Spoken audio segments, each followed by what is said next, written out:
What's going on, everybody? Welcome to Dean Thomas FightCourt. Dean is not here this evening. He is, he's going to Japan with Shorty Torres. He's cornering him at the Risen event for New Year's Eve. So he's on assignment, so we're going to hold it down, all right? Good to see you. We're going to do a quick recap on 2025 before we go into 2026. Now, 2025 was an interesting year. It was better than 2024. However, there was some slide on the back end. However, I think that was pretty predictable. I'm actually really surprised that the media didn't pick up on that and they chose to just criticize the UFC for putting on crappy cards because it's pretty obvious what happened. I mean, the Amanda Nunes and Kayla Harris fight is a clear-cut example.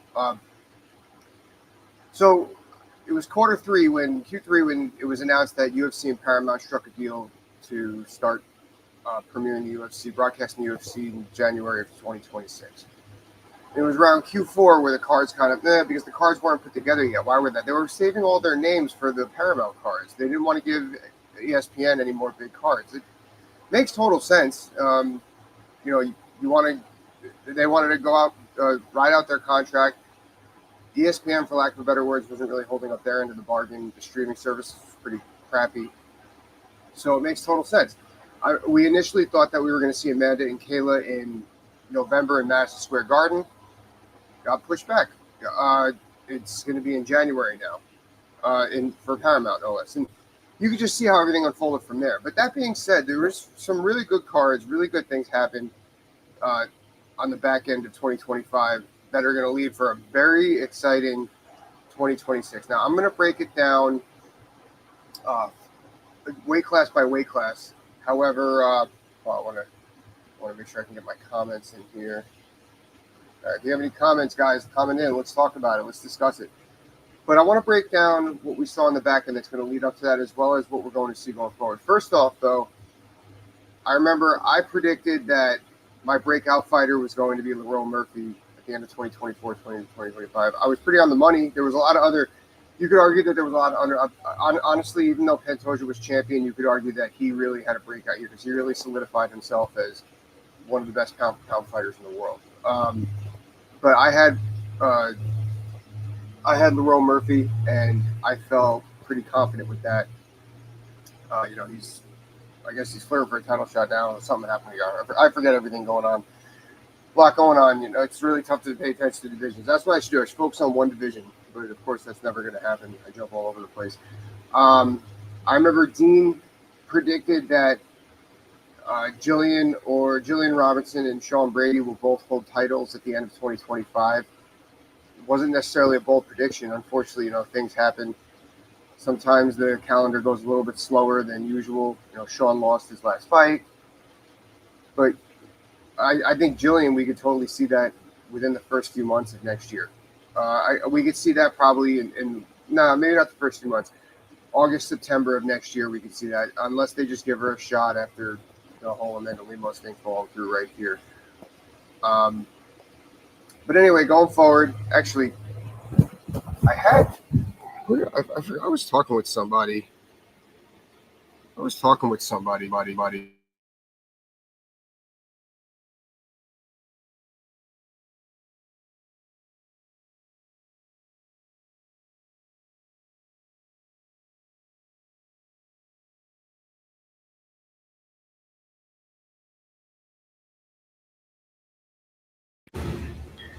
Sorry, guys, my mic was unplugged. So, where we leave off. So, I want to go over who my 2025 fighter of the year was, and then I'm going to go into, who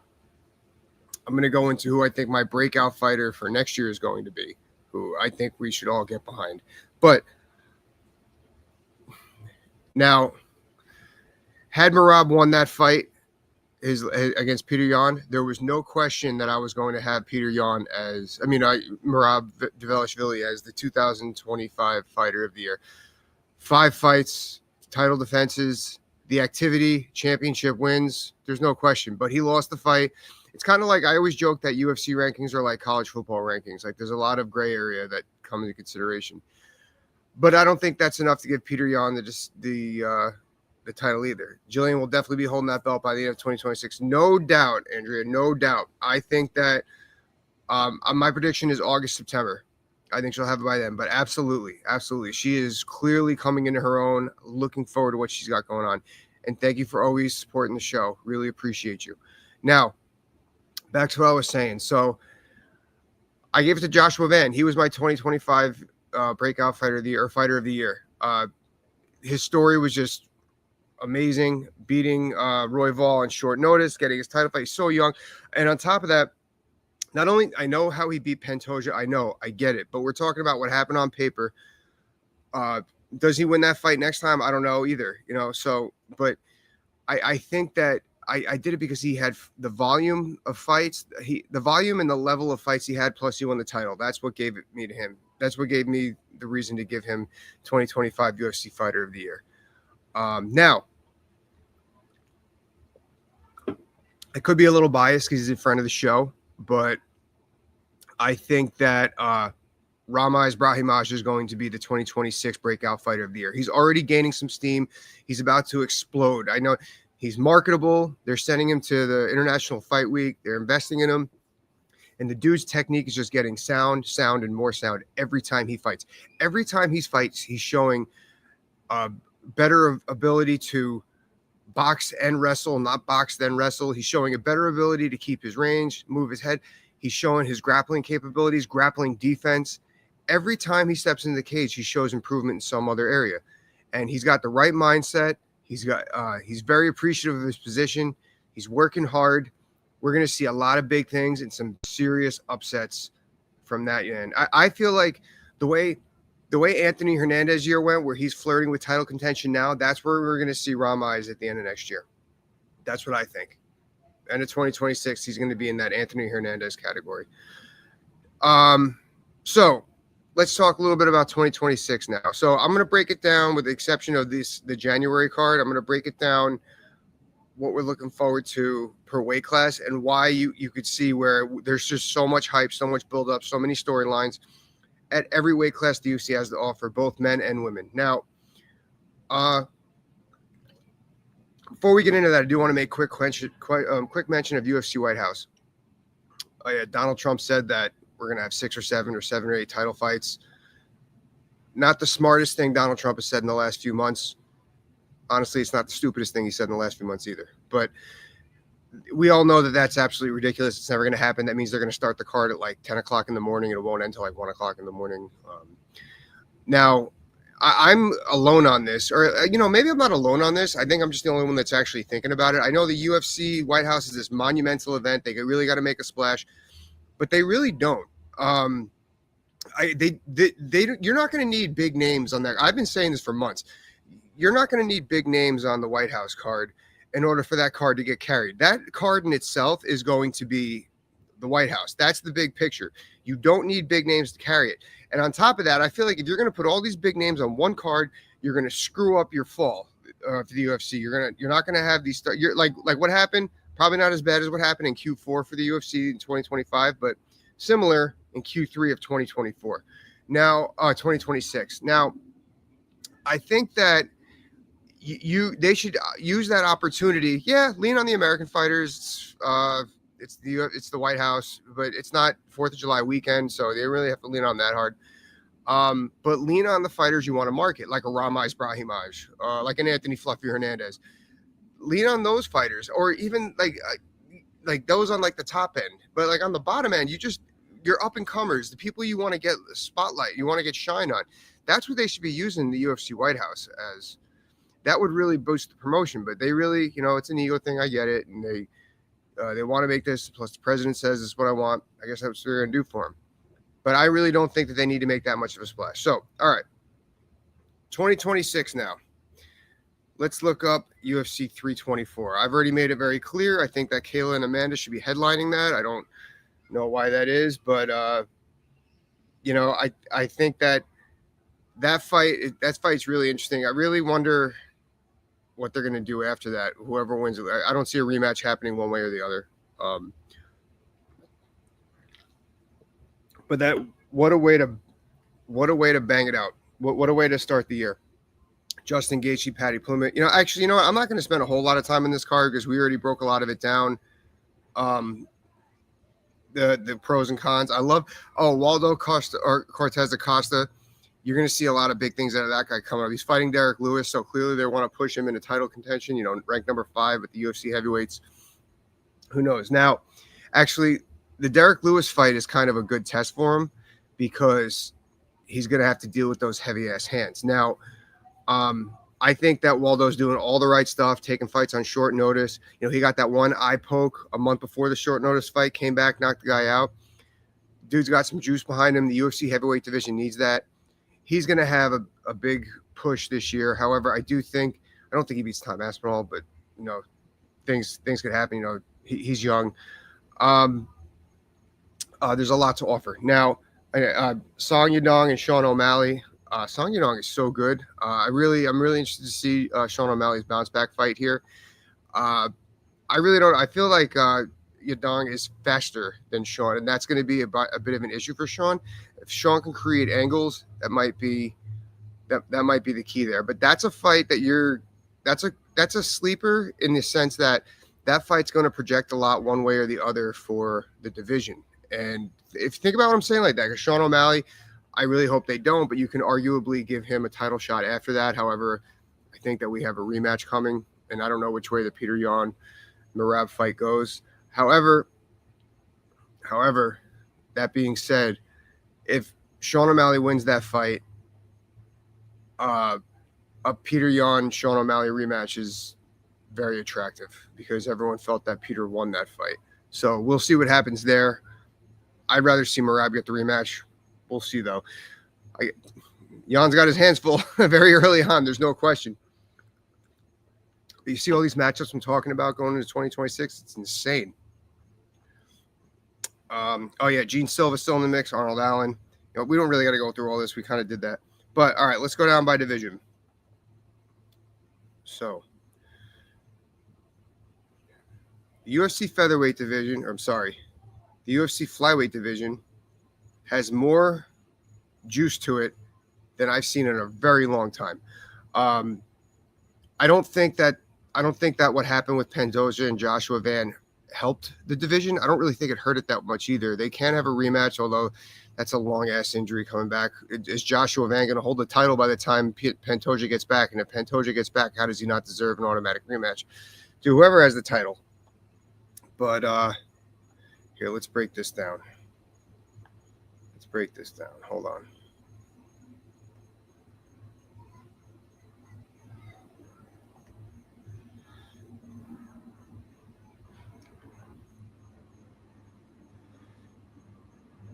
Yeah, that's right. I forgot. Manel Cape had a very strong performance the other night to close off the year. So he could arguably challenge, although I think Joshua Van wins that fight. The funny thing about Joshua Van is why I was looking forward to that fight against Pantoja so much is I knew no matter what, he was going to fall forward. And this is so weird to say, I get it. I was kind of looking forward to him to lose that fight to learn from it. He's so young. I don't, that's horrible to say. Now that I'm saying that, that's not what I mean. I just felt that he got robbed of an opportunity to learn a lot about himself and a lot about his ceiling with what happened, even though he won that fight. I wanted him to see what he was capable of, which he's going to learn. He would learn a lot faster with that fight. Now he's champ, but yeah. So that's what I think about that there. But there's so much stuff there. The bantamweight division, we went over all the crap that's going on there. Corey Sandhagen back in the mix, one of my favorite fighters to watch. Song Yadong, Sean O'Malley. What happens? Does one of those guys fight Corey Sandhagen next? Does he fight for the belt again? No, I don't think so. But yeah, there's just so much to do there. Listen to all this stuff I'm just listing off. It's really insane. And then the featherweight division. I think that Evlov finally gets his shot. Actually, I didn't even see if that's matched up yet. I can't even talk about the featherweight division. But just look at all these names. It's the top 5 and everything. It's just Lerone Murphy. We already talked about that. I think Volk still has some juice left in him for a couple more fights. I know that everyone says he's old. He's really not that old.